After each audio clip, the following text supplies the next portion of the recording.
Good evening and welcome to this edition of Tok Piksa. Western Province, PNG's closest point to Australia, is burdened by high numbers of tuberculosis patients. Among them is a growing number of multi-drug resistant cases. The provincial hospital on Daru Island has listed TB as the main cause of hospital admittance and deaths. TB remains the biggest health crisis for the province and an ongoing burden for Papua New Guinea. The first multi-drug-resistant TB patient, detected in the year 2000, came from the Australia's Torres Strait Islands between Western Province and the tip of North Queensland. Since then, Daru Hospital now records over 160 drug-resistant TB patients actively on treatment.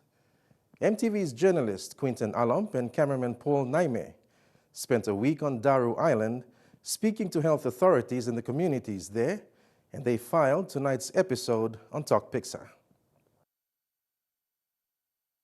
The scene at the Daru Hospital main entrance looks bright and welcoming, but inside, entry restrictions can be seen outside some wards. Stop, always wear a mask. This sign is a reminder to visitors that beyond this point, it gets quite risky. The tuberculosis epidemic on the island is a major threat to public health, and as much as possible, health authorities are trying to prevent the spread of this airborne bacterium. Visitors who go near the risk zones are given N95 mask applicable to prevent up to 95% of sputum when breathing. Daru Hospital remains the epicenter of treating tuberculosis patients on the island, the South Fly district, and even the Australian islands of Torres Strait. The first patient detected with multi-drug resistant TB in 2000 came from a Torres Strait island. We know the history so far that the first MDR TB patient was diagnosed around 2000 in that area.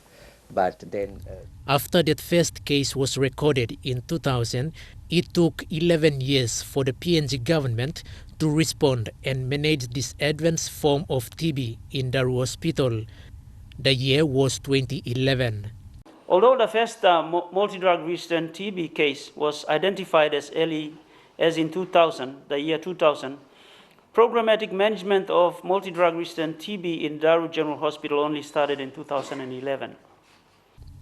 The 11 years delay and geographical difficulties to accessing health services meant many primary TB patients had developed the advanced form of TB known as multi-drug resistant TB or MDR TB, and the most advanced form called extensively drug resistant or XDR TB. Currently, there are 165 MDR TB patients actively on treatment at Daru Hospital. Some of the patients were admitted at the state-of-the-art TB ward with qualified medical practitioners monitoring their conditions. 4 XDR TB patients are monitored at the hospital. To the National Department of Health, I think the standards has been failed terribly over the years by the team leaders who have been taking on the show, and now we are here to close the gap.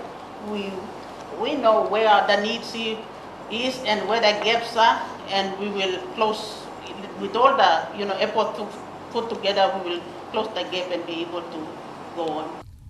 While drug-resistant TB was the main cause of admittance and deaths, the hospital also records an increase in leprosy, with 96 cases so far. Though the response for TB has been slow, a significant progress has been made. With the help of the National Health Department, the Fly Provincial Government, international NGOs like World Vision, Health and HIV Implementation Services Provider, the Bennett Institute, and the Australian government, the team has managed to at least improve the TB situation since 2011. A commendable and sustained progress has been made in TB diagnosis, in TB treatment and care for drug-susceptible and drug-resistant TB in Daru. The case detection of drug-resistant TB has been increased 14 times in comparison to 2011. 8 cases in 2011 and 120 cases in 2015. All diagnosed patients were put on treatment in accordance to international standard and less than 3% loss to follow-up at 6 months, which is a major achievement in case holding and in comparison to 2011 cohort where more than 60% cases were lost to follow-up. Because of the fact that TB patients on active medication have limited chances of spreading the disease, they are allowed to engage and socialize in the community. Identifying a suspected patient in the community and bringing him or her to hospital for testing remains a challenge. I personally believe that the community should have a very big role in this TB control. I mean, they should be aware about it and they should help the Department of Health and the government.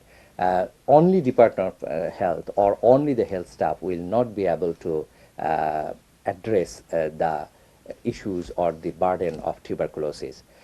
Though progress has been made in TB diagnosis, treatment and care on Daru Island, the fear remains.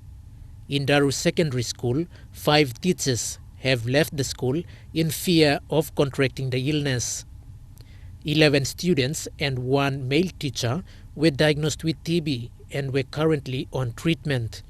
Many of our students come from the rural areas, and many of these people who are living in Daru Island are actually from the rural areas coming to Daru, and our students coming from the settlements. This year and last year we had a lot of cases with TB, roughly about 20 this year, where we drawn on medical cases. Out of those 20, 11 were actually diagnosed with TB. Our teaching methods in the school have actually changed. Normally in our classrooms, when teachers go in, they have the chance during their lessons to go around every student in the classroom and observe the learning in the classroom. Unfortunately, schools on Daru, we don't do that, mainly because most of our students are coming from settlements where TB is widespread. And so we also put ourselves at risk by going around every student to try and help them individually. We can't do that now, and many students are missing out from our help in the classroom. While Daru remains the focal point for multi-drug resistant TB, it also may pose a risk to the Australian population. A treaty-protected zone is allowing free movement of Papua New Guineans and Australians to mix freely on the Torres Strait Islands. Western Province people with multi-drug resistant TB have been getting treatment in Saibai and Bogu Islands in Torres Strait and even Cairns in Australia until 2012, when the Queensland government closed the clinics and sent all TB patients to Daru Hospital. Most of the patients are being treated on the Australian side, and by 2011, those patients, around 92 patients being treated, and those patients still on treatment were handed over to Western Province Health. Now Daru hospital is capable of diagnosing and treating MDR TB patients, and that's why the belief is now that all patients in the Western Province are now coming to the Daru General Hospital. Following this, the Australian government, through AUSAID, has been committed to funding TB program in PNG and Western Province since 2007. Incidents of tuberculosis are widespread in Papua New Guinea. Outside of Western Province, the rate of primary TB and MDR TB is dramatically increasing. In Gulf Province, another hotspot area, the number of MDR TB patients is also increasing. Statistics are still not clear, but between January and June last year, the Kerema Hospital recorded a total of 13 patients confirmed with multi-drug resistant TB. 199 others were diagnosed with primary TB. Because Gulf Province now has been declared a state of emergency by the National Health Department and the Prime Minister. In a month, we see about 10 patients, 10 to 20 patients. This hospital, every day we see TB patients. We have a lot of TB cases in the province, but we are not reporting the... In Lays Engau Hospital, the number of TB admissions is also increasing, with 6 confirmed with multi-drug resistant TB. At Engau, we are the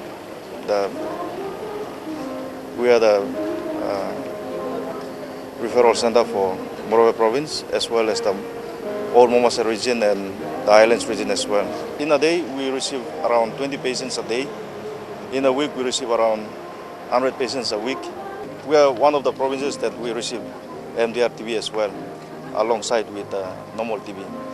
So at the moment, with the MDR TB, we have around 6 patients confirmed, 6 to 7 patients confirmed. We have rifampicin resistant, which we diagnosed with the gene expert machine which the health department gave us. Port Moresby is another declared hotspot area. NCD records over 5,000 notification cases annually. The NCD Health Authority is hesitant to release the current statistics, but it is believed the numbers are increasing. Boram Hospital in Wewak confirmed 3 patients with MDR TB. The World Health Organization has ranked PNG with the highest TB incidences in the Southwest Pacific and 10th in the world. Tuberculosis remains a major public health problem in Papua New Guinea. The WHO, World Health Organization, estimate the incidence means the new cases of TB per year is very high, which is 417 per 100,000 population. And the rate is actually highest among the Western Pacific region, all the countries.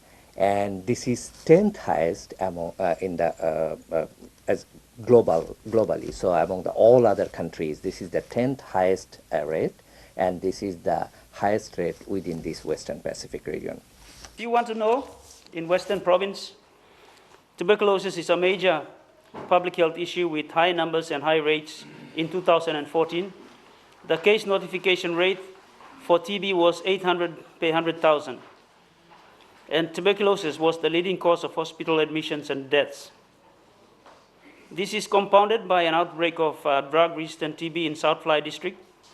The MDR, or multi-drug resistant TB rate, is alarmingly high, as evidenced by increased case notification over the years.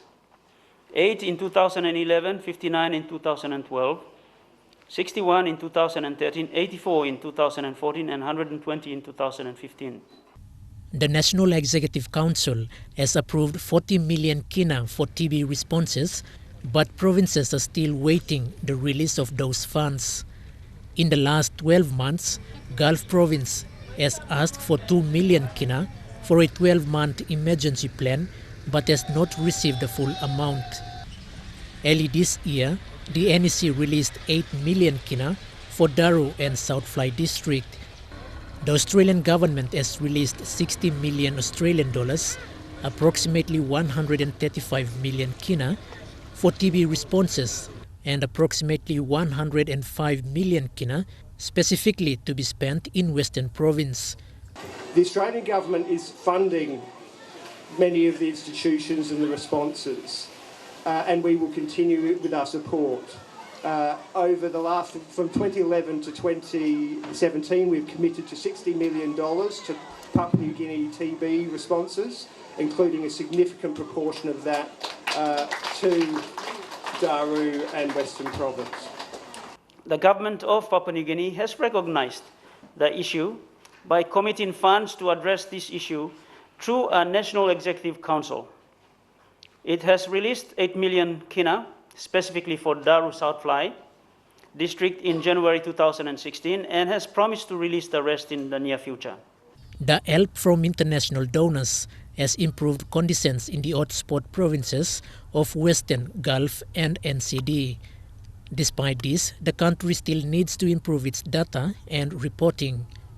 Reporting is important for many reasons. One is obviously based on that record, the patient treatment can be improved, but that recording and reporting is also very important for the national level to develop policy, to decide the treatment strategy and the program strategy. Now, the recording and reporting system has been improved a lot, and obviously this is a process. I mean, it cannot be done in one day. The TB epidemic has created fear, but the disease is curable. It has been in existence for decades. Many people have the TB germ in their body, but those with weak immune systems fall victims. TB is an airborne disease and is caused by bacteria. It is spread from person to person through the air. When a person with lung TB spits, sneezes or coughs, he releases the germs into the air. When someone else close by inhales the germs, the person becomes infected. The disease symptoms include cough, fever, night sweats, and weight loss, among others.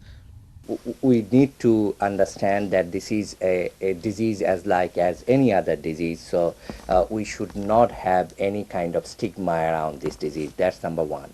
Number two, if we want to control TB, the best way is to detect the patients early and put them on the effective treatment. So if anybody, and the community need to be part of it, that anybody have some sort of symptom, which is a long duration cough, the cough more than 2 weeks, or fever, or night sweat, or loss of appetite, or weight loss, they should go to the health center and check their sputum. And if they are identified as a TB, they need to follow the treatment advice and complete their full treatment. People with weak immune systems, such as those living with HIV and AIDS, have 30% chances of getting TB. A TB patient actively on treatment has limited chances of spreading the disease. To prevent the disease in your home, the environment you are living in must be clean. Improve ventilation and allow air to move freely inside a house, and importantly, you must close your mouth and nose when coughing or sneezing. Overcrowding is another possible way to easily catch the germs. Papua New Guinea is using the best available medicines to treat primary TB patients. If it is the drug susceptible or normal TB, then the drugs which are used, that drugs we call it first line drugs, which mainly rifampicin, isoniazid, pyrazinamide and ethambutol. The cost is small and it takes only 6 months to complete. However, with the multi-drug resistant and the extensively drug-resistant TB, the cost is higher and treatment will take 2 years with 8 months of daily injection.